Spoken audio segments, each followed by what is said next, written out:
Hello दोस्तों, मैं उम्मीद करता हूँ कि आप सब लोग खैरियत से होंगे। आज मैं आपके लिए जो टॉपिक लेके आया हूँ वो सेट्स के हवाले से है।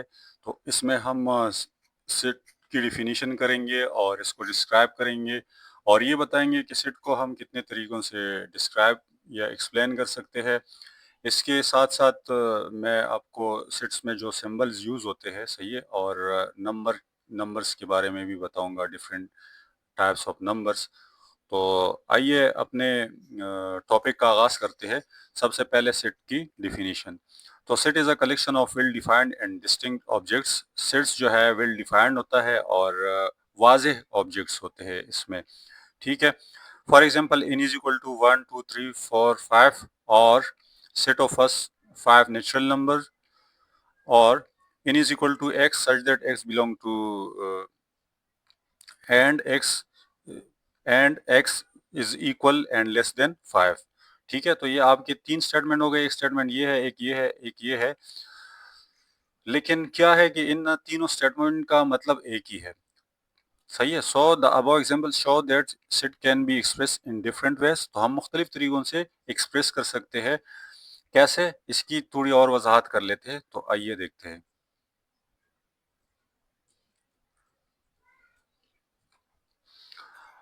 तो हमारे पास सर सेट को बयान करने के लिए तीन तरीके हैं। डिस्क्रिप्टिव फॉर्म है, टेबुलर फॉर्म है और सेट बिल्डर फॉर्म है। In descriptive form for example n is equal to set of first 10 natural numbers, ठीक है। टेबुलर फॉर्म में हम इसको इस तरह लिख सकते हैं कि n is equal to 1 2 3 up to 10।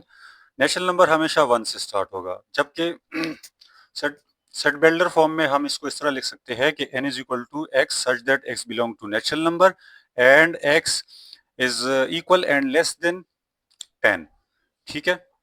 तो ये आपका सेट बिल्डर फॉर्म हो गया। तो चले दो मिसालें और ले लेते हैं ताकि आपको वाज़ेह हो जाए। तो डिस्क्रिप्टिव फॉर्म में for example w is equal to set of first 10 whole numbers. तो set of first 10 whole numbers जो है टेबुलर फॉर्म में आप इस तरह लिख सकते हैं कि w is equal to 0 1 2 3 up to 9, ठीक है। और सेट बिल्डर फॉर्म में आप इस तरह लिख सकते हैं कि w is equal to x such that x belongs to whole number and x is equal and greater than 0 and x is equal and less than 9, ठीक हो गया। तो इसका मतलब ये है कि x जो है आपका 0 के बराबर है और 0 से बड़ा है। तो ये है 0 के बराबर और 0 से बड़ा। तो मतलब ये है कि 0 से छोटा नहीं है, यानी आप नेगेटिव की तरफ नहीं जा सकते। और यहाँ पे है कि x जो है बराबर 9 के है और 9 से छोटा है। तो 9 के बराबर आ गया और 9 से छोटा भी है, ठीक है। बड़ा नहीं हो सकता 9 से। तो उम्मीद है क्लियर हो गया होगा। एक और एग्जांपल लेते हैं। E is the set of first 5 positive even number. तो इसको हम टेबुलर फॉर्म में इस तरह लिख सकते हैं कि first 5 even positive even number आपके पास है 2 4 6 8 और 10, ठीक है। इवन नंबर वो होते हैं जो 2 से पूरे पूरे तकसीम होते हैं, ठीक है। सेट बिल्डर फॉर्म में हम लिख सकते हैं कि e is equal to x such that x belong to even number and x is equal and greater than 2 and x is equal and less than 10। तो x जो है 2 के बराबर और बड़ा होना चाहिए 2 से, और 10 के बराबर और 10 से छोटा होना चाहिए, ठीक है। तो ये देखिए 2 और 10 और इसके दरमियानी है, सही है। तो इसका नतीजा क्या हुआ, कंक्लूजन क्या है। कंक्लूजन ये है, in descriptive form of sets we describe the characteristics of members of a set in any common language. तो ये देखिए हमने कॉमन लैंग्वेज में लिखा हुआ है, जैसे हम कोई जुमला सेंटेंस बोलते हैं उस सेंटेंस टाइप में लिखा हुआ है।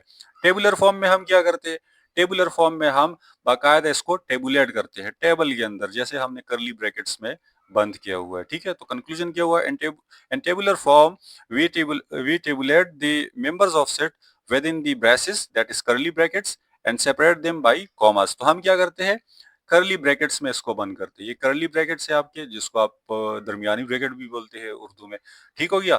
और दूसरी बात ये कि कॉमा के जरिए आप इसको सेपरेट करते हैं। तो अगर आप इसमें कॉमा नहीं लगाते तो ये आपका लिखने का तरीका गलत हो जाएगा। तो कॉमा लिखना लाजमी है। दो एलिमेंट्स जो है या दो मेंबर्स जो है वो कॉमा के जरिए सेपरेट होने चाहिए, ठीक है। मेंबर्स और एलिमेंट क्या है, सेट के अंदर आप जो भी चीज लिखते हैं ना वो मेंबर या एलिमेंट कहलाता है, ठीक हो गया जनाब।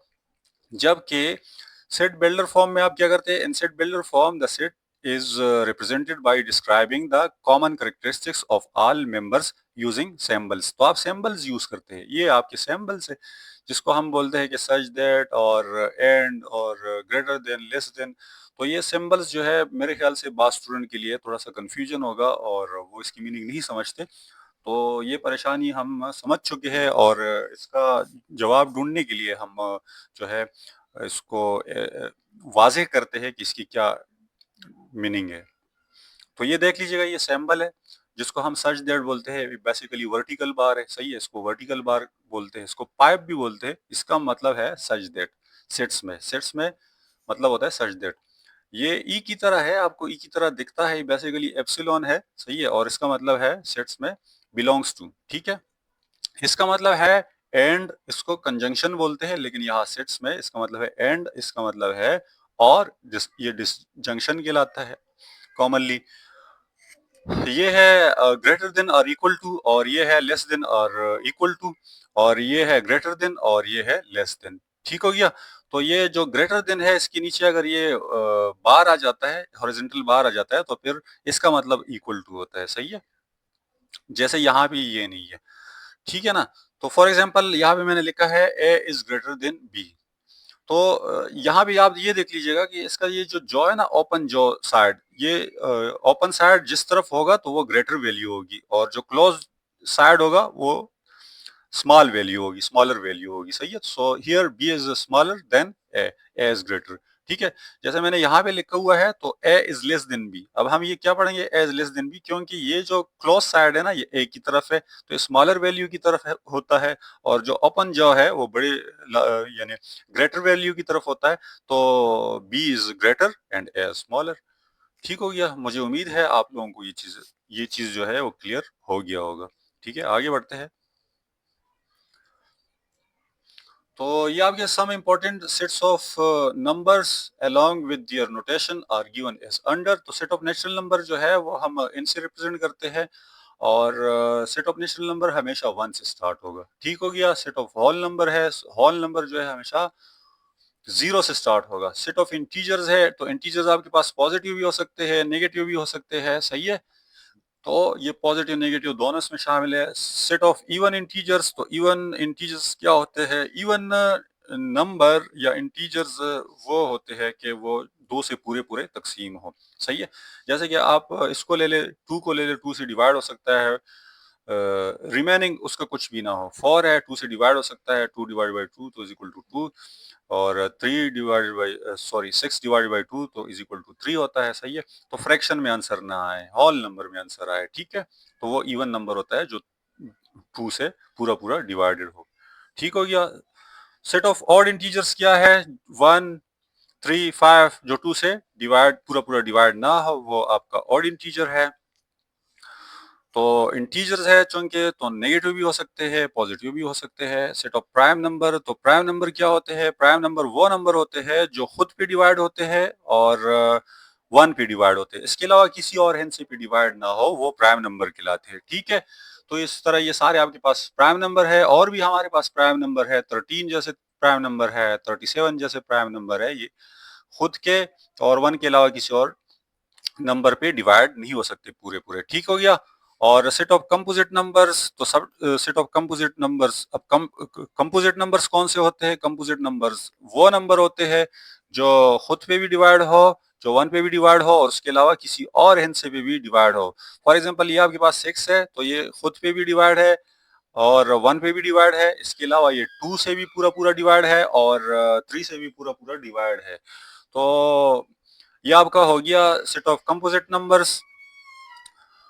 अब है सेट ऑफ रेशनल नंबर्स। तो रेशनल नंबर क्या होता है, set of rational numbers x such that x belong to p divided by q, और p and q is equal to set of integers and q is not equal to 0। तो ये जो आपका q है ना, जो डिनोमिनेटर में, ये 0 नहीं होना चाहिए, q will be non zero, सही है। क्योंकि अगर ये 0 हो गया ना, तो ये पूरा इन्फिनिटी बन जाएगा, फिर ये डिफाइंड ही नहीं होगा, अनडिफाइंड हो जाएगा, ठीक है। तो इस वजह से q 0 के इक्वल ना हो, और ये आपके पास क्या है, ये p भी आपके पास जो है वो नंबर्स है, और q भी नंबर्स है, लेकिन q जो है नॉन जीरो नंबर्स है, ठीक हो गया, कोई भी नंबर हो सकता है मगर क्यों जीरो की इक्वल नहीं हो सकता। तो ये सेट ऑफ रेशनल नंबर कहलाता है जो रेशो में हो, जो डिवाइड में हो। सही है, ये डिवाइड सिंबल है। तो ये आप समझ गए होंगे, ये इसके सिंबल्स है। और अगर आप ये देखिए एक स्टाइलिश अंदाज में लिखे हुए हैं। ये क्यों लिखे गए हैं, इस सवाल का जवाब ये है, इस वजह से लिखे गए हैं ताकि आपको कहीं और पे कंफ्यूजन ना हो, ताकि आपको विल अंडरस्टैंड हो कि ये सेट को रिप्रेजेंट करता है। तो ये सेट को रिप्रेजेंट करने के लिए एक स्टाइल है, सही है, स्टैंडर्ड स्टाइल है ये। ठीक हो गया। तो उम्मीद है कि ये सारी चीजें आपको समझ आ गई होंगी। फिर भी आपको कोई कंफ्यूजन हो, कोई सवाल हो, तो आप मुझसे कमेंट्स में पूछ सकते हैं। सही है, वीडियो को लाइक कर दीजिएगा, अपने दोस्तों के साथ शेयर कर दीजिएगा और मजीद इस तरह इंफॉर्मेटिव वीडियोस का इंतजार कर लीजिएगा। आप सब लोगों का बहुत बहुत शुक्रिया।